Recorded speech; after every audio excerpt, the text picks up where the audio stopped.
ഞങ്ങളും ക്രൂശിക്കപ്പെട്ട ക്രിസ്തുവിനെ പ്രസംഗിക്കുന്നു. ത്രിയേക ദൈവത്തിന് സ്തുതി. കർത്താവായ യേശുക്രിസ്തുവിൻ്റെ അതിപരിശുദ്ധ നാമത്തിൽ നിങ്ങൾക്കെല്ലാവർക്കും എൻ്റെ സ്നേഹവന്ദനം. മനോഹരമായ ഈ നല്ല ദിവസത്തിൽ ദൈവവചനം കേൾക്കുവാൻ വീണ്ടും കർത്താവ് നമുക്ക് ആയുസ്സും ആരോഗ്യവും തന്നു. സഹോദരങ്ങളെ, സ്വർഗത്തിലെ ദൈവം ആയുസ് തന്നതുകൊണ്ടാണ്, ആരോഗ്യം തന്നതുകൊണ്ടാണ് നാം ഓരോരുത്തരും ഇന്ന് ഈ വചനത്തിൻ്റെ കീഴിൽ വന്നിരിക്കുന്നത്. പലപ്പോഴും അത് സ്ഥിരമായി കേൾക്കുന്നത് കൊണ്ട് അതിൻ്റെ വില നാം മനസ്സിലാക്കാറില്ല. നാം ചുറ്റുപാട് നോക്കുമ്പോൾ, അല്ലെങ്കിൽ ഒരു ഹോസ്പിറ്റലിലേക്ക് കയറി ചെല്ലുമ്പോൾ എത്രമാത്രം ദുരിതം അനുഭവിക്കുന്നവരാണ് അവിടെ കാണുന്നത്. മരണത്തോട് മല്ലുപിടിക്കുന്നവർ, ഒരു കുറച്ച് നേരത്തേക്കെങ്കിലും ശ്വാസോച്ഛ്വാസം ഒന്ന് ചെയ്യാൻ ശ്രമിക്കുന്നവർ, അല്ലെങ്കിൽ വേദന കൊണ്ട് പിടയുന്ന ശരീരം, ഈ വേദന കുറച്ച് നേരത്തേക്കെങ്കിലും ഒന്ന് മാറിക്കിട്ടിയെങ്കിൽ എന്ന് ആഗ്രഹിക്കുന്നവരെത്ര പേരാണ്. ദൈവമക്കളെ, ഇതൊക്കെ നാം ചിന്തിക്കുമ്പോൾ കർത്താവ് നമുക്ക് വീണ്ടും ആരോഗ്യത്തോടെ ആയുസ്സോടെ കടന്നു വരുവാനും സന്തോഷത്തോടെ ദൈവസന്നിധിയിലിരിക്കുവാനും കർത്താവ് നമുക്ക് അവസരം തന്നിരിക്കുകയാണ്. സഹോദരങ്ങളെ, നാം ദൈവസന്നിധിയിൽ വന്നിരിക്കുമ്പോൾ ആ ക്രിസ്തുവിൻ്റെ മുഖത്തേക്ക് നോക്കുക, ക്രൂശിക്കപ്പെട്ടവനായ ക്രിസ്തുവിൻ്റെ മുഖത്തേക്ക് നോക്കുക.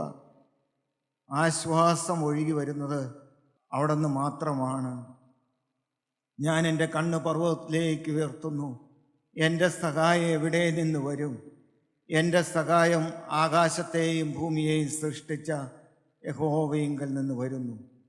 ആ സഹായം വരുന്ന പർവ്വതത്തിലേക്ക് നമ്മുടെ പ്രശ്നങ്ങളും നമ്മുടെ ബുദ്ധിമുട്ടുകളും നമ്മുടെ ഭാരങ്ങളും എല്ലാം ആ ക്രിസ്തുവിലേക്ക് സമർപ്പിച്ചുകൊണ്ട് സഹായത്തിന് വേണ്ടി നമുക്ക് കർത്താവിൻ്റെ മുഖത്തേക്ക് നോക്കണം. ദൈവമക്കളെ, യേശുക്രിസ്തു എഴുന്നള്ളി വന്നിട്ടുണ്ട്. യേശുക്രിസ്തുവിൻ്റെ സാന്നിധ്യം നിങ്ങൾ എത്ര പേര് അനുഭവിക്കുന്നുണ്ട്? ദൈവമക്കളെ, ഈ വചനം കേൾക്കുമ്പോൾ നാം ആ സാന്നിധ്യം അനുഭവിക്കണം. ഞാൻ യേശുവിനോട് ചേർന്നാണ് ഇരിക്കുന്നത്, ഞാൻ യേശുവിനോട് ഒട്ടിയാണ് ഇരിക്കുന്നത്. ആ യേശുവിനോട് ചേർന്നിരിക്കുമ്പോൾ എൻ്റെ സങ്കടങ്ങൾ ഞാൻ മറക്കുന്നു, എൻ്റെ ബുദ്ധിമുട്ടുകൾ ഞാൻ മറക്കുന്നു, എന്നെ അലട്ടുന്ന എൻ്റെ മുറുകെ പറ്റുന്ന പാപങ്ങളും ഭാരങ്ങളും ഞാൻ വിട്ട് ഞാൻ ആ യേശുവിനോട് ചേർന്നിരിക്കുകയാണ്. ഉൽപ്പത്തി പുസ്തകം 35-ാം അധ്യായത്തിൻ്റെ 1, 2, 3 വാക്യങ്ങൾ നമുക്ക് വായിക്കാം. അനന്തരം ദൈവം യാക്കോബിനോട്, നീ പുറപ്പെട്ട് ബേഥേലിൽ ചെന്ന് പാർക്ക. നിന്റെ സഹോദരനായ ഏശാവിൻ്റെ മുമ്പിൽ നിന്ന് നീ ഓടിപ്പോകുമ്പോൾ നിനക്ക് പ്രത്യക്ഷനായ ദൈവത്തിന് അവിടെ ഒരു യാഗപീഠമുണ്ടാക്കുക എന്ന് കൽപ്പിച്ചു. അപ്പോൾ യാക്കോബ് തൻ്റെ കുടുംബത്തോടും കൂടെയുള്ള എല്ലാവരോടും, നിങ്ങളുടെ ഇടയിലുള്ള അന്യദേവന്മാരെ നീക്കിക്കളഞ്ഞ് നിങ്ങളെ ശുദ്ധീകരിച്ച് വസ്ത്രം മാറുവീൻ. നാം പുറപ്പെട്ട് ബേഥേലിലേക്ക് പോക. എൻ്റെ കഷ്ടകാലത്ത് എൻ്റെ പ്രാർത്ഥന കേൾക്കുകയും ഞാൻ പോയ വഴിയിൽ എന്നോടുകൂടെ ഇരിക്കുകയും ചെയ്ത ദൈവത്തിന് ഞാൻ അവിടെ ഒരു യാഗപീഠം ഉണ്ടാക്കും എന്ന് പറഞ്ഞു. അനന്തരം ദൈവം യാക്കോബിനോട്, ഞാൻ ചില കാര്യങ്ങൾ കഴിഞ്ഞ ദിവസം ചിന്തിച്ചതാണ്. ദൈവം യാക്കോബിനോട് കൽപ്പിക്കുകയാണ്. ദൈവത്തിൻ്റെ വചനം യാക്കോബിന് ലഭിക്കുകയാണ്. കഴിഞ്ഞ കാലങ്ങളിലെല്ലാം യാക്കോബിന് വചനം കിട്ടിയിട്ടുണ്ട്. പക്ഷേ അതുപോലെയല്ല ഇപ്പോൾ ദൈവം യാക്കോബിനോട് കൽപ്പിക്കുന്നത്. അതിലും വ്യത്യസ്തമായിട്ടാണ് ദൈവം ഇപ്പോൾ ദൈവത്തിൻ്റെ വചനം തൻ്റെ ദാസന് കൊടുക്കുന്നത്. യാക്കോബ് നിരാശപ്പെട്ടിരിക്കുകയായിരുന്നു, അസ്വസ്ഥനായിരുന്നു. ജീവിതത്തിൽ കഴിഞ്ഞ കാലങ്ങളിൽ ജീവിതത്തിൽ വന്നുപോയ പ്രതികൂലങ്ങളും ജീവിതത്തിൽ വന്നുപോയ ഭാരങ്ങളും കഷ്ടതകളും എല്ലാം ഓർത്തുകൊണ്ട് അസ്വസ്ഥനായി കഴിയുകയാണ്. ഇതാ വളരെ ചെറുപ്പത്തിൽ തന്നെ വീട് വിട്ട് ഓടിപ്പോകേണ്ടി വന്നു. ചെന്ന് പാർത്ത ഭവനം ലാബാന്റെ വീട്ടിലും സമാധാനമായി ജീവിക്കാൻ സാധിച്ചില്ല. അവിടെ യാക്കോബിന്റെ ജീവിതം അസ്വസ്ഥമായിരുന്നു. സ്വന്തം ഭവനത്തിൽ അസ്വസ്ഥത, അമ്മാനപ്പന്റെ വീട്ടിലും അസ്വസ്ഥനായി കഴിയുന്ന യാക്കോബ്, അവിടുന്ന് യാക്കോബ് മടങ്ങിപ്പോരുന്നതായിട്ട് നാം കാണുന്നുണ്ട്. യാക്കോബിന്റെ ജീവിതം നാം പിന്നീട് പരിശോധിക്കുമ്പോൾ മറ്റുള്ളവരുമായി ഒരു സമാധാനമായി ജീവിക്കുവാൻ സാധിക്കുന്നില്ല. സ്വന്തം ഭവനത്തിൽ തൻ്റെ സഹോദരനോട് സഹോദരനെ ചതിച്ച് അവൻ്റെ അനുഗ്രഹങ്ങളെല്ലാം വാങ്ങിച്ചു. മാത്രമല്ല ലാബാന്റെ വീട്ടിലും സമ്പത്തുണ്ടാക്കി, ആടുമാടുകളുണ്ടായി, എല്ലാം സമ്പന്നനായി. പക്ഷേ ആത്മീകമായിട്ട് അവൻ ഒന്നും നേടിയില്ല. ആ കഴിഞ്ഞ 20 വർഷക്കാലം ആരാധന നഷ്ടപ്പെട്ട് ഗ്രഹബിംബങ്ങളൊക്കെ ഉള്ള ആ വീട്ടില് പ്രാർത്ഥനയോ ആരാധനകളോ ഒന്നും ഇല്ലാതെ ജീവിക്കുന്ന ഒരു യാക്കോബ് മടങ്ങിപ്പോന്നു. പക്ഷേ ദൈവം അവനോട് കൽപ്പിച്ചു. അതിൻ്റെ 31-ാം അധ്യായത്തിൽ ഇങ്ങനെ നാം കാണുന്നു, നിന്റെ പുതുദേശത്തേക്ക് നീ മടങ്ങിപ്പോരുക. ഉൽപ്പത്തി പുസ്തകം 31-ാം അധ്യായത്തിൻ്റെ 3-ാം വാക്യം ഇങ്ങനെയാണ് നാം കാണുന്നത്. അതിൻ്റെ 3-ാം വാക്യം വായിക്കാം. അപ്പോൾ യഹോവ യാക്കോബിനോട്, നിന്റെ പിതാക്കന്മാരുടെ ദേശത്തേക്കും നിന്റെ ചാർച്ചക്കാരുടെ അടുക്കിലേക്കും മടങ്ങിപ്പോക, ഞാൻ നിന്നോടുകൂടെ ഇരിക്കുമെന്ന് അരുളി ചെയ്തു. നീ മടങ്ങിപ്പോകുക, നിന്റെ പിതാക്കന്മാരുടെ ദേശത്തേക്ക് നിന്റെ ചാർച്ചക്കാരുടെ അടുക്കലേക്കും മടങ്ങിപ്പോകുക. ദൈവത്തിന്റെ വചനം കിട്ടിയപ്പോൾ യാക്കോബ് അത് അനുസരിച്ചു. പക്ഷേ യാക്കോബ് പോയത് സൂക്കോത്തിലേക്കാണ്. അത് നാം കാണുന്നുണ്ട്. 33-ാം അധ്യായം അവസാനിക്കുമ്പോൾ യാക്കോബ് സൂക്കോത്തിലേക്ക് യാത്ര പുറപ്പെട്ടു. അവിടെ വീട് പണിതു എന്നാണ് നാം കാണുന്നത്. അവിടെ വീട് പണിത് സ്ഥിരമായിട്ട് താമസിക്കുവാനുള്ള ഒരുക്കത്തിലാണ് യാക്കോബ്. തൻ്റെ പുതുദേശത്തേക്ക് മടങ്ങിപ്പോകുവാൻ യാക്കോബിനോട് കൽപ്പിച്ചെങ്കിലും ആ വചനത്തെ അനുസരിക്കാതെ നേരെ സൂക്കോത്തിലേക്ക് യാത്ര പുറപ്പെട്ടു. അവിടെ വന്നു. ശേഖേമിൽ വന്ന് കൂടാരമടിച്ചു.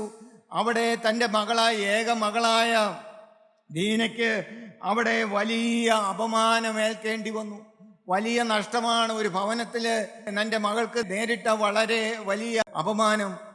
ഇതെല്ലാം വന്നപ്പോൾ യാക്കോബ് തൻ്റെ 2 മക്കളോട് പറയുകയാണ്. ആ മക്കൾ അവിടെ കൊലപാതകങ്ങൾ ചെയ്യുന്നതായിട്ട് നാം കാണുന്നു. അതിൻ്റെ 34-ാം അധ്യായത്തിൻ്റെ 29-30 വാക്യങ്ങളിൽ അവിടെ കൊള്ളയടിക്കുന്നു. അവര് കൊലപാതകന്മാരായി തീരുന്നു. അവരുടെ മുമ്പില് യാക്കോബ് പറയുകയാണ്, നിങ്ങൾ എന്നെ കഷ്ടത്തിലാക്കിയല്ലോ എന്ന്. നിങ്ങൾ എന്നെ കഷ്ടത്തിലാക്കിയല്ലോ, എൻ്റെ പേര് നാറ്റിച്ച് വിഷമത്തിലാക്കിയിരിക്കുന്നു. 30-ാം വാക്യം അവസാനിക്കുന്നത് അങ്ങനെയാണ്. ദൈവമക്കളെ, സാക്ഷ്യവും നഷ്ടപ്പെട്ട ഒരനുഭവത്തിലാണ് ഇപ്പൊ യാക്കോബ് ഇരിക്കുന്നത്. ആ അനുഭവത്തിലിരിക്കുമ്പോൾ ആ അനുഭവത്തിലൂടെ മുമ്പോട്ട് പോകുവാൻ സ്വർഗ്ഗത്തിലെ ദൈവം അനുവദിച്ചില്ല. ആ യാക്കോബിനോട് ദൈവം ഇടപെടുകയാണ്. ദൈവം യാക്കോബിനോട് സംസാരിക്കുകയാണ്. ദൈവ ശബ്ദം കേൾക്കുകയാണ്. ദൈവമക്കളെ, അവനെ പുതുക്കുവാനായിട്ട് ദൈവം ആരംഭിക്കുകയാണ്. ഒരു മനുഷ്യനെ എങ്ങനെ പുതുക്കാമെന്നുള്ള ഒരു ഉത്തമ ദൃഷ്ടാന്തമാണ് നാം ഇവിടെ വായിക്കുന്നത്. ദൈവസന്നിധിയിൽ നിന്ന് വിട്ടുപോയ ഒരു വ്യക്തി, പിന്മാറ്റത്തിലേക്ക് പോയ വ്യക്തി, ലോകത്തിൻ്റെ ആഡംബരത്തിലേക്കും ലോകത്തിലെ സമ്പത്തിലേക്കും ശ്രദ്ധ തിരിച്ച് ഇതുവരെ ഈ 20 വർഷക്കാലം നശിപ്പിച്ചു കളഞ്ഞ ഒരു വ്യക്തിയെ എങ്ങനെ പുതുക്കാം, എങ്ങനെ നവീകരിക്കാം, എങ്ങനെ നവോത്ഥാനത്തിലേക്ക് നടത്താമെന്നുള്ള ഒരു ഉത്തമമായ ദൃഷ്ടാന്തം അല്ലെങ്കിൽ ഉത്തമമായ ഒരു ഉദാഹരണമാണ് ഈ യാക്കോബിന്റെ ജീവിതത്തിലൂടെ നാം ഇവിടെ കാണുന്നത്. ദൈവമക്കളെ, ഇവിടെ യാക്കോബിനോട് ദൈവം കൽപ്പിച്ചു. ദൈവത്തിൻ്റെ വചനം അവൻ കേട്ടു. നമ്മുടെ ഓരോരുത്തരുടെയും ജീവിതത്തിൽ ആത്മീയമായ പുതുക്കം വളരെ അനിവാര്യമായി വന്നിരിക്കുന്നു. ദൈവമക്കളെ, വചനം നാം കേൾക്കുന്നുണ്ട്, നിരന്തരമായിട്ട് നാം വചനം കേൾക്കുന്നുണ്ട്, യോഗത്തിന് വരുന്നുണ്ട്, പല ശുശ്രൂഷകളിലും നാം പങ്കെടുക്കുന്നുണ്ട്. നല്ലതാണ്. ഈ നിലവാരത്തിൽ നാം ഇരുന്നാൽ മതിയോ എന്ന് നാം ഒന്ന് ചിന്തിക്കണം. ഇന്നത്തെ ഈ രീതിയിൽ നാം മുമ്പോട്ട് പോയാൽ മതിയോ എന്ന് നാം ശാന്തമായിട്ട് ചിന്തിക്കുക. നാം ഓരോരുത്തരും പുതുക്കം പ്രാപിക്കണം. നാം നാൾക്ക് നാൾ പുതുക്കം പ്രാപിക്കണം. അങ്ങനെയാണ് അപ്പോസ്തലൻ പറയുന്നത്. അതിന് ഒരു ഉദാഹരണം ഞാൻ പറഞ്ഞാൽ, നാം ഒരു പുതിയ വാഹനം വാങ്ങിച്ചു, ഒന്ന് 2 വീലർ അല്ലെങ്കിൽ 4 വീലർ എന്തുവാകട്ടെ, ഏതെങ്കിലും ഒരു വാഹനം നാം വാങ്ങിച്ചു. പുതിയ വാഹനമായതുകൊണ്ട് നാം നിരന്തരം അത് ഉപയോഗിച്ചു കൊണ്ടിരുന്നു. കാലത്ത് വണ്ടി എടുക്കും, വൈകുന്നേരം പല കാര്യങ്ങൾക്കായിട്ട് ഉപയോഗിക്കും. നിരന്തരമായിട്ട് നാം വാഹനം ഉപയോഗിക്കുകയാണ്. അങ്ങനെ നാം നിരന്തരം വാഹനം ഉപയോഗിച്ചാൽ ആ വാഹനം ഏറെക്കാലം ഉപയോഗിക്കാൻ പറ്റുമോ? ഒരിക്കലും ഉപയോഗിക്കാൻ പറ്റത്തില്ല. എന്താണ് ഞാൻ പറഞ്ഞത് നിങ്ങൾക്ക് മനസ്സിലായോ? ആ വാഹനം വാങ്ങിക്കുമ്പോൾ അതിൻ്റെ നിർമ്മാതാക്കള് അല്ലെങ്കിൽ അതിൻ്റെ കമ്പനി ഒരു സമയം വെച്ചിട്ടുണ്ട്. ഇന്ന സമയത്തിനുള്ളിൽ ആ വാഹനം അതിൻ്റെ സർവീസിങ് സെൻ്ററിൽ കൊണ്ടു ചെല്ലണം. അതിൻ്റെ സ്പെയർ പാർട്സുകൾ അതെല്ലാം തേയ്മാനം വന്നിട്ടുണ്ടായിരിക്കും. അത് പുതുക്കണം, അത് മാറ്റി പുതിയത് ഇടണം. ടയറിന് തേയ്മാനം വരുന്നുണ്ട്. ആ പഴയ ടയർ മാറ്റി പുതിയ ടയർ ഇടണം. ഇത് ഈ വാഹനത്തിൽ നാം ചെയ്തില്ലെങ്കിൽ ഏറെക്കാലം നമുക്ക് ആ വാഹനം ഉപയോഗിക്കാൻ സാധിക്കില്ല. ഒന്നുകിൽ പോകുന്ന വഴിക്ക് ആ വാഹനം കിടക്കും, അല്ലെങ്കിൽ വീട്ടിൽ നിന്ന് ഇറക്കാൻ സാധിക്കുകയില്ല. ഇതൊരു ഉദാഹരണമാണ്. എന്ന് പറയുന്നത് പോലെ നമ്മുടെ ജീവിതത്തെ നാം പുതുക്കേണ്ടിയിരിക്കുന്നു. ഒരു പുതുക്കം പ്രാപിക്കണം, ഒരു നവീകരണം പ്രാപിക്കണം, ഒരു ഉണർവ് നമുക്ക് ആവശ്യമാണ്. ദൈവമക്കളെ, അതിനുവേണ്ടിയാണ് ദൈവത്തിൻ്റെ ആത്മാവ് ഇന്ന് നമ്മെ ഓരോരുത്തരെയും കൂട്ടിക്കൊണ്ടു വന്നിരിക്കുന്നത്. വാഹനം ഏതെങ്കിലും വർഷത്തിൽ ഒരിക്കലോ അല്ലെങ്കിൽ ഇത്ര കിലോമീറ്റർ കഴിഞ്ഞാൽ സർവീസ് ചെയ്താൽ മതി. പക്ഷേ നാം നിരന്തരം നമ്മെ പുതുക്കണം. അതുകൊണ്ടാണ് അപ്പോസ്തലനായ പൗലോസ് ആ വാക്യം പറയുന്നത്. 2 കൊരിന്ത്യർ ലേഖനം 4-ാം അധ്യായത്തിന്റെ 16-ാം വാക്യം. അതുകൊണ്ട് ഞങ്ങൾ അധൈര്യപ്പെടാതെ ഞങ്ങളുടെ പുറമേയുള്ള മനുഷ്യൻ ക്ഷയിച്ചു പോകുന്നുവെങ്കിലും ഞങ്ങളുടെ അകമേയുള്ളവൻ നാൾക്ക് നാൾ പുതുക്കം പ്രാപിക്കുന്നു. നാൾക്ക് നാൾ പുതുക്കം പ്രാപിക്കണം. ദൈവമക്കളെ, ദൈവവചനത്തിൽ പറഞ്ഞിരിക്കുന്ന കാര്യമാണ്. ഇതെന്റെ സ്വന്തം കാര്യമല്ല. നാം ഓരോരുത്തരും അനുദിനം നമ്മെ തന്നെ പുതുക്കണം, നമ്മിലേക്ക് തന്നെ തിരിഞ്ഞു നോക്കണം. എൻ്റെ ഹൃദയത്തിൽ എവിടെയെല്ലാം പഴയ മനുഷ്യന്റെ വ്യാപാരമുണ്ട്, ഇന്ന് ഏതെല്ലാം മേഖലകളിൽ എനിക്ക് പുതുക്കം ആവശ്യമാണ്, ഇന്ന് നാം ഒറ്റയ്ക്ക് ദൈവസന്നിധിയിൽ ഇരുന്ന് കണ്ടുപിടിച്ച് നാം നമ്മെ തന്നെ പുതുക്കം പ്രാപിക്കുന്നില്ലെങ്കിൽ, നാം നമ്മെ തന്നെ പുതുക്കുന്നില്ലെങ്കിൽ നമ്മിൽ കൂടി ദൈവത്തിന് നമ്മെ ഉപയോഗിക്കാൻ സാധിക്കില്ല. അവൻ ഉദ്ദേശിച്ച കാര്യം നമ്മിൽ നിറവേറ്റാൻ സാധിക്കില്ല. നമ്മെ ഓരോരുത്തരെയും ഈ ഭൂമിയിൽ സൃഷ്ടിച്ചാക്കിയതിന് ഓരോ ഉദ്ദേശമുണ്ട്. നിങ്ങൾ ആരും വിചാരിക്കേണ്ട ഈ പ്രായത്തിൽ, ഇത്രയും പ്രായമായി ഇനി എന്നെ കൊണ്ട് എന്തിനു കൊള്ളാം, എനിക്ക് ഉപയോഗമൊന്നുമില്ല, എന്നെ കൊണ്ട് ഒരു ഉപയോഗവുമില്ല എന്ന് നാം ചിന്തിക്കേണ്ട ആവശ്യമില്ല. സ്വർഗത്തിലെ ദൈവത്തിന് നമ്മെ ഓരോരുത്തരെയും ഉപയോഗിക്കണം. അതിനുവേണ്ടി എന്താണ് നാം ചെയ്യേണ്ടത്? അവൻ്റെ ആണിപ്പഴുതുള്ള കരങ്ങളിലേക്ക് നമ്മുടെ ജീവിതം സമർപ്പിക്കുക. കർത്താവേ, ഞാൻ ആയിരിക്കുന്ന അവസ്ഥയിൽ, ഞാൻ ആയിരിക്കുന്ന ആ നിലവാരത്തിൽ ഞാൻ നിന്റെ അടുക്കലേക്ക് കടന്നു വരുന്നു. നിന്റെ ആണിപ്പഴുതുള്ള കരങ്ങളിലേക്ക് എൻ്റെ ജീവിതം സമർപ്പിക്കുന്നു. എന്നെ ഒന്ന് പുതുക്കണമേ കർത്താവേ. എൻ്റെ ചിന്തകളെ, എൻ്റെ ആഗ്രഹങ്ങളെ, എൻ്റെ പ്രവൃത്തികളെ എല്ലാം എനിക്കൊരു പുതുക്കം തരണമേ എന്ന് നാം പ്രാർത്ഥിക്കണം. ദൈവമക്കളെ, ഇവിടെ യാക്കോബിനെ രൂപാന്തരപ്പെടുത്തുവാൻ, അവനെ പുതുക്കുവാൻ സ്വർഗത്തിലെ ദൈവം അധ്വാനിക്കുകയാണ്. അതിന് പദ്ധതിയിട്ടു. അതിൻ്റെ ആദ്യത്തെ സ്റ്റെപ്പ് എന്ന് പറയുന്നത് ദൈവവചനം അവൻ കേട്ടു എന്നുള്ളതാണ്. ദൈവവചനം കേൾക്കുക. ദൈവമക്കളെ, ദൈവവചനത്തിന് അധിഷ്ഠിതമാണ് നമ്മുടെ ജീവിതത്തിലെ പുതുക്കം എന്ന് പറയുന്നത്. നമ്മുടെ ജീവിതത്തിലുള്ള മുമ്പോട്ടുള്ള ആത്മീയ ജീവിതത്തിൽ മുമ്പോട്ട് പോകണമെങ്കിൽ വചനാധിഷ്ഠിതമായ ഒരു പുതുക്കം നമുക്ക് ആവശ്യമാണ്. ആ പുതുക്കം നാം പ്രാപിക്കണം. ദൈവമക്കളെ, ഇവിടെ യാക്കോബ് ദൈവശബ്ദം കേട്ടു എന്നാണ് നാം വായിക്കുന്നത്. ദൈവശബ്ദം കേട്ടു, ദൈവവചനം കേട്ടു. നാം ഓരോരുത്തരും ദൈവവചനം കേൾക്കണം. ഇത് പറയുമ്പോൾ നിങ്ങൾ പറയും, എന്നും ദൈവവചനം കേൾക്കുന്നുണ്ടല്ലോ, എന്നും വചനം കേൾക്കുന്നുണ്ടല്ലോ. ഞാൻ വിശ്വസിക്കുന്നു നിങ്ങളെല്ലാവരും കാലത്തും ഉച്ചയ്ക്കും വൈകിട്ടും വചനം കേൾക്കുന്നവരായിരിക്കും. പവർവിഷൻ ചാനലിലൂടെയുള്ള നമ്മുടെ മെസ്സേജ് നാം കേൾക്കുന്നവരായിരിക്കുമെന്ന് ഞാൻ വിശ്വസിക്കട്ടെ. ഈ വചനം എല്ലാം കേൾക്കുന്നുണ്ട്, എല്ലാ യോഗങ്ങളിലും ഞങ്ങൾ ആഗ്രഹത്തോടെ വരുന്നുണ്ട്, ദൈവവചനം കേൾക്കുന്നുണ്ടല്ലോ എന്ന് നാം പറയും. എന്നാൽ ദൈവമക്കളെ, നാം ചിന്തിക്കുക, ദൈവവചനം കേൾക്കുന്നുണ്ടെങ്കിലും, ദൈവവചനം നമ്മുടെ ചെവിയിൽ പതിയുന്നുണ്ടെങ്കിലും, നമ്മുടെ ഉള്ളിലേക്ക്, നമ്മുടെ ഹൃദയ ആന്തർഭാഗത്തിലേക്ക്, ഹൃദയത്തിൻ്റെ ഉള്ളിലേക്ക് ഈ വചനം കടന്നു വരുന്നുണ്ടോ, അവിടെ രൂപാന്തരം സംഭവിക്കുന്നുണ്ടോ എന്ന് നാം ഒന്ന് ചിന്തിക്കണം. ദൈവമക്കളെ, നാം ഓരോരുത്തരും ചിന്തിക്കണം.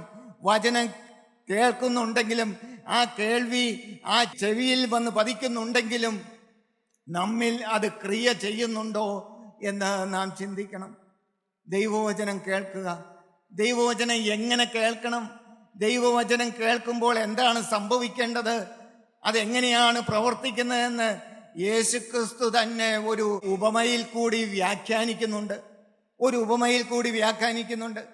അത് 3 സുവിശേഷങ്ങളിലും ഒരുപോലെ എഴുതിയിട്ടുണ്ട്, രേഖപ്പെടുത്തിയിട്ടുണ്ട്. മത്തായിയുടെ സുവിശേഷം 13-ാം അധ്യായത്തിൻ്റെ 1 മുതൽ 23 വരെയുള്ള വാക്യങ്ങൾ, മർക്കോസിന്റെ സുവിശേഷം 4-ാം അധ്യായം 1 മുതൽ 20 വരെയുള്ള വാക്യങ്ങൾ, ലൂക്കോസിന്റെ സുവിശേഷം 8-ാം അധ്യായം 4 മുതൽ 15 വരെയുള്ള വാക്യങ്ങൾ. ഈ 3 സുവിശേഷങ്ങളിലും ഒരുപോലെ ഒരേ കാര്യം തന്നെയാണ് പറയുന്നത്. വിതക്കാരൻ്റെ ഉപമ. വിതയ്ക്കാനായിട്ട് ഒരു വിതക്കാരൻ പുറപ്പെട്ടു. അവൻ വിത്ത് വിതച്ചു. വിത്ത് വിതച്ചപ്പോൾ ഇതാ വിത്തുകള് വഴിയരികെ വീണു. കുറച്ച് വിത്തുകള് ഇതാ പാറസ്ഥലത്ത് വീണു. കുറെ വിത്തുകള് എവിടെ വീണു? മുള്ളിനടിയിൽ വീണു. പിന്നെ കുറച്ച് വിത്തുകള് ഇതാ ഒരുക്കിയ നിലത്ത്, നല്ല നിലത്ത് വീണു. നല്ല നിലത്ത് വീണത് 100, 60, 30 മേനിയായിട്ട് ഫലം ചെയ്തു. വഴിയരികത്ത് വീണത് പറവകൾ അപ്പം തന്നെ എടുത്തുകൊണ്ടുപോയി. പാറസ്ഥലത്ത് വീണത് ക്ഷണികമായിരുന്നു. അത് മുളച്ചു വളർന്നു വന്നെങ്കിലും മണ്ണിന് താഴ്ചയില്ലാത്തത് കൊണ്ട് അത് ഉണങ്ങിപ്പോയി. മുള്ളിനിടയിൽ വീണതോ മുള്ള് ഞെരുക്കിക്കളഞ്ഞു. അതെല്ലാം കർത്താവ് അവിടെ നല്ല രീതിയിൽ നമുക്ക് മനസ്സിലാക്കാവുന്ന രീതിയിൽ തന്നെ വ്യാഖ്യാനിച്ച് തന്നിട്ടുണ്ട്. ദൈവമക്കളെ, ദൈവവചനം എങ്ങനെയാണ് കേൾക്കേണ്ടത്? ദൈവവചനം കേൾക്കുമ്പോൾ നാം ഒരുക്കത്തോടെ കേൾക്കണം, മനസ്സൊരുക്കി കേൾക്കണം, തുറന്ന ഹൃദയത്തോടെ കേൾക്കണം, സ്വീകരിക്കുന്ന ആത്മാവിൽ കേൾക്കണം. മുൻവിധിയോടെ അല്ല, കഠിന ഹൃദയത്തോടെ അല്ല, മറ്റുള്ള കാര്യങ്ങൾ ചിന്തിച്ചുകൊണ്ടല്ല. ദൈവമക്കളെ, ഒരുക്കമുള്ള ഹൃദയത്തോടെ വചനം കേട്ട് കഴിഞ്ഞാൽ ആ വചനം ആ നിലത്ത് വീഴും, ആ ഹൃദയത്തിൽ വീഴും. ആ വചനം നമ്മുടെ ഉള്ളിൽ ക്രിയ ചെയ്യാൻ തുടങ്ങും, നമ്മെ രൂപാന്തരപ്പെടുത്താൻ തുടങ്ങും, നമ്മെ ശുദ്ധീകരിക്കാൻ തുടങ്ങും, നമ്മുടെ ബന്ധനം അഴിക്കും, നമ്മുടെ കെട്ടുകൾ അഴിക്കും. ദൈവമക്കളെ, നാം ആ ഒരുക്കത്തോടെയാണോ ദൈവവചനത്തിൻ്റെ മുമ്പിലിരിക്കുന്നത്? ആ പ്രാർത്ഥനയോടെയാണോ ഇന്ന് നാം കടന്നു വന്നു? ഇന്ന് നാം ദൈവവചനം കേൾക്കാൻ കടന്നു വന്നു. എത്ര പേര് ഒരുക്കത്തോടെ കടന്നു വന്നു? കർത്താവേ, ഇന്ന് നീ എന്നോട് സംസാരിക്കണം. ആരിൽ കൂടിയാണെങ്കിലും എൻ്റെ കർത്താവേ, ഞാൻ നിൻ്റെ സന്നിധിയിൽ ഒരുക്കത്തോടെ വന്നിരിക്കുകയാണ്. കർത്താവേ, താഴ്മയോടെ നിൻ്റെ സന്നിധി വന്നിരിക്കുകയാണ്. മുൻവിധികളില്ല കർത്താവേ, നിരീക്ഷണ ബുദ്ധിയോടെ അല്ല വന്നിരിക്കുന്നത്. കർത്താവേ, സ്വീകരിക്കുന്ന ഹൃദയത്തോടെ വചനം എൻ്റെ ഉള്ളിലേക്ക് കടന്നു വരണമേ. ദൈവമക്കളെ, ഈ വചനം തീയാണ്, പാറയെ പിളക്കുന്ന ചുറ്റികയാണ്. വചനം അങ്ങനെയാണ് പറയുന്നത്. യിരെമ്യാ പ്രവാചകന്റെ പുസ്തകം 23-ാം അധ്യായം 29-ാം വാക്യം അങ്ങനെയാണ് നാം വായിക്കുന്നത്. സങ്കീർത്തനം 12-ാം അധ്യായത്തിൻ്റെ 6-ാം വാക്യം, ഇതാ ദൈവത്തിൻ്റെ വചനം എന്താണ്? നിലത്തെ ഉലയിൽ ഉരുക്കി 7 പ്രാവശ്യം ശുദ്ധി ചെയ്ത വെള്ളി പോലെ തന്നെ എന്നാണ് രേഖപ്പെടുത്തിയിരിക്കുന്നത്. 119-ാം സങ്കീർത്തനം നാം വായിക്കുമ്പോൾ അതിൻ്റെ ഓരോ വാക്യങ്ങളും ദൈവവചനത്തിൻ്റെ മാഹാത്മ്യത്തെ വിളിച്ചു പറയുന്ന വാക്യങ്ങളാണ്. ദൈവമക്കളെ, വചനം ഈ വചനമാണ് നമ്മെ കഴുകുന്നത്. ഈ വചനമാണ് നമ്മെ ഓരോരുത്തരെയും ശുദ്ധീകരിക്കുന്നത്. അനുഭവത്തിൻ്റെ വെളിച്ചത്തിൽ നിന്നുകൊണ്ടാണ് ഞാൻ പറയുന്നത്. ഈ വചനത്തിൻ്റെ കീഴിലേക്ക് കടന്നു വന്നപ്പോൾ, ഈ ദൈവവചനം കേൾക്കുവാൻ ഇന്ന് 24 വർഷമായി ഞാൻ ഈ ദൈവവചനം സ്ഥിരമായിട്ട് കേൾക്കുന്നു. ദൈവമക്കളെ, ഈ വചനത്തിൽ നിന്ന് ഞാൻ പിന്മാറിപ്പോയെങ്കിലും എന്നെ സ്വർഗത്തിലെ ദൈവം ഈ വചനത്തിന്റെ കീഴിലേക്ക് കൊണ്ടുവന്നു. ഈ ക്രിസ്ത്യൻ ഫെലോഷിപ്പിൽ വന്ന് ഈ ക്രിസ്തുവിന്റെ വചനം കേട്ടപ്പോൾ ഹല്ലേലൂയ, ക്രിസ്തുവിനെ അനുഭവിക്കുവാൻ സാധിച്ചു. ഈ ക്രിസ്തുവിനെ ഒന്ന് അനുഭവിക്കുവാനുള്ള ഒരു ചെറിയ രുചി എനിക്ക് കിട്ടി. ദൈവമക്കളെ, ഹല്ലേലൂയ, ദൈവമക്കളെ, തികഞ്ഞുവെന്നല്ല ഞാൻ നിങ്ങളോട് പറയുന്നത്. ദൈവവചനം കേട്ടപ്പോൾ ഒരാകർഷണം ലഭിച്ചു. ഇതെൻ്റെ യേശുവിൻ്റെ വചനമാണ്, ഇത് ജീവൻ്റെ ഉടയവനായ ക്രിസ്തുവിൻ്റെ വചനമാണ്, എന്നെ സൃഷ്ടിച്ചവൻ്റെ, എന്നെ മെനഞ്ഞവൻ്റെ വചനമാണ്. ഇത് എനിക്ക് ആത്മീയമായി പുതുക്കം തരുന്ന വചനമാണ്. നിരന്തരം എങ്ങനെ ജീവിക്കണം, കുടുംബത്തിൽ എങ്ങനെ ജീവിക്കണം, ജോലി സ്ഥലത്ത് എങ്ങനെ ജീവിക്കണം, പൊതുസ്ഥലത്ത് എങ്ങനെ ജീവിക്കണം, ഒരു വ്യക്തിയോട് ഇടപെടുമ്പോൾ എങ്ങനെ പെരുമാറണമെന്നുള്ള ആ വചനം തന്ന് അനുദിനം നടത്തുന്ന ക്രിസ്തു ഉണ്ട്, ക്രിസ്തുവിന്റെ വചനമുണ്ട്. ഹല്ലേലൂയ. യോഹന്നാൻ സാർ എന്നോട് പറഞ്ഞു, നിങ്ങൾ മനുഷ്യനിലേക്ക് നോക്കണ്ട, ഒരു വ്യക്തിയിലേക്ക് നീ നോക്കണ്ട, നീ ക്രിസ്തുവിലേക്ക് നോക്കണം. വചനം പറയുന്നവരിലേക്ക് നോക്കണ്ട, അവരിലെല്ലാം കുറവുണ്ട്, ബലഹീനതകളുണ്ട്. നോക്കേണ്ടവൻ ക്രിസ്തുവിലാണ്. ഹല്ലേലൂയ.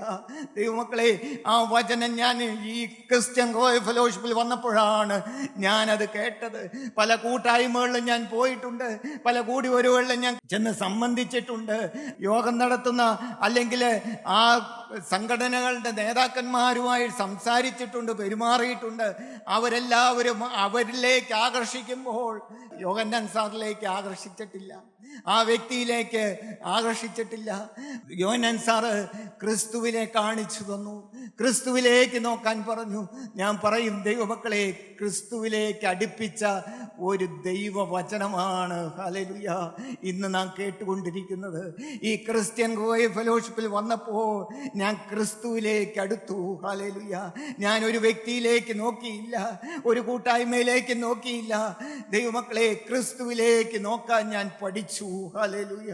ദൈവമക്കളെ, നാം എത്ര ഭാഗ്യമുള്ളവരാണ്. ഹല്ലേലൂയ. വലിയ കൂട്ടമൊന്നുമില്ലെങ്കിലും, ഹല്ലേലൂയ, വലിയ ജനക്കൂട്ടമൊന്നുമില്ലെങ്കിലും, ഹല്ലേലൂയ, ദൈവമക്കളെ, ക്രിസ്തുവിലേക്ക് നോക്കി, ക്രിസ്തുവിൽ ആശ്രയിച്ച്, ആ ക്രിസ്തുവിനെ മാത്രം ശ്രദ്ധിച്ചുകൊണ്ട്, ഹല്ലേലൂയ, ശ്രദ്ധിച്ചു നോക്കുവീനെന്നാണ് അപ്പോസ്തലൻ എബ്രായ ലേഖനത്തിൽ നാം വായിക്കുന്നത്. അതിൻ്റെ 3-ാം അധ്യായത്തിൻ്റെ 1-ാം വാക്യം. യേശു ക്രിസ്തുവിലേക്ക് നോക്കുക, ക്രിസ്തുവിലേക്ക് നോക്കുക. വിശ്വാസത്തിൻ്റെ നായകനും പൂർത്തി വരുത്തുന്നവനുമായ യേശു ക്രിസ്തുവിലേക്ക് നാം നോക്കിക്കഴിഞ്ഞാൽ നാം നിരാശപ്പെടേണ്ടി വരികയില്ല. ആരെല്ലാം ഭീഷണികൾ ഉയർത്തിയാലും, ആരെല്ലാം നീ നശിച്ചു പോകും, നിനക്ക് ശാപം പറ്റുമെന്ന് ആരെല്ലാം നിങ്ങളെ വിളിച്ചു പറഞ്ഞാലും, നിങ്ങളുടെ നോട്ടം ക്രിസ്തുവിൽ നിന്ന് മാറരുത്. ക്രിസ്തുവിലേക്ക് നോക്കുക.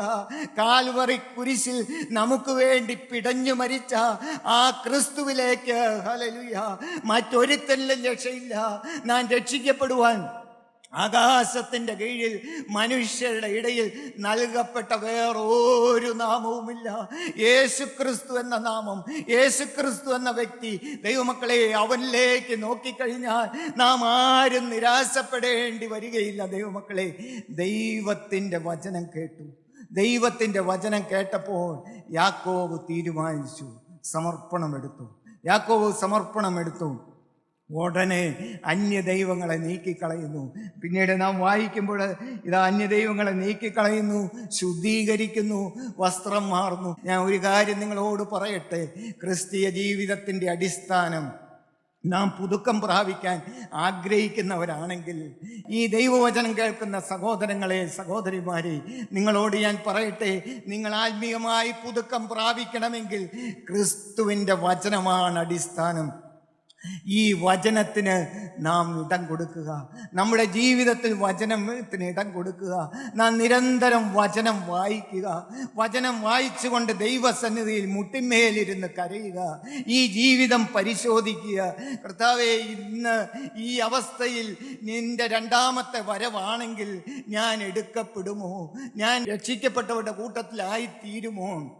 വേദപുസ്തകത്തിൽ നാം വായിക്കുന്നു, നീതിമാൻ പ്രയാസേന രക്ഷപ്പെടുന്നുവെങ്കിൽ അഭക്തന്റെയും പാപിയുടെയും ഗതി എന്താകും? കർത്താവേ, നീതിമാൻ പ്രയാസേനയാണ് രക്ഷപ്പെടുന്നതെങ്കിൽ ഇന്ന് എൻ്റെ അവസ്ഥ എങ്ങനെ? ഞാൻ രക്ഷപ്പെടുമോ?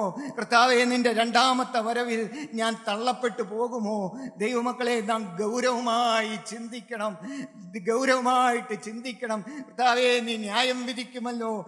എന്നെയും നിങ്ങളെയും സ്വർഗത്തിലെ ദൈവം ന്യായം വിധിക്കുന്ന ഒരു സമയമുണ്ട്. മുഖപക്ഷം കൂടാതെ ഓരോരുത്തരും അവൻ്റെ പ്രവൃത്തിക്ക് തക്കവണ്ണം ന്യായം വിധിക്കുന്നവനെ നിങ്ങൾ പിതാവെന്ന് വിളിക്കുന്നുവെങ്കിൽ നിങ്ങളുടെ പ്രവാസകാലം ഭയത്തോടെ കഴിച്ചുകൊള്ളുവീൻ. ദൈവമക്കളെ, ഭയത്തോടെ കഴിക്കുക. ജീവിതത്തിൻ്റെ ഓരോ നിമിഷവും ഭയത്തോടെ കഴിക്കുക. ഒരു വാക്കിൽ, ഒരു പ്രവൃത്തിയിൽ, ഒരു ചിന്തയിൽ എൻ്റെ യേശുവേ, നീ വേദനിക്കുന്നതൊന്നും എൻ്റെ ജീവിതത്തിൽ വരികയില്ലപ്പാ.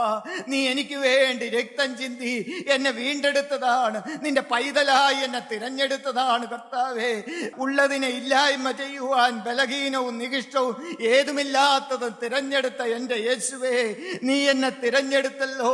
നീ ഈ വചനത്തിന്റെ കീഴിലേക്ക് എന്നെ കൊണ്ടുവന്നല്ലോ.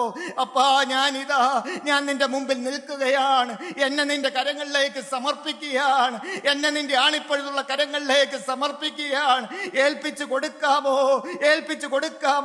സമയം നഷ്ടമാക്കല്ലേ, മാറ്റി വെക്കല്ലേ. സമയം ഇനി നീട്ടല്ലേ ദൈവമക്കളെ.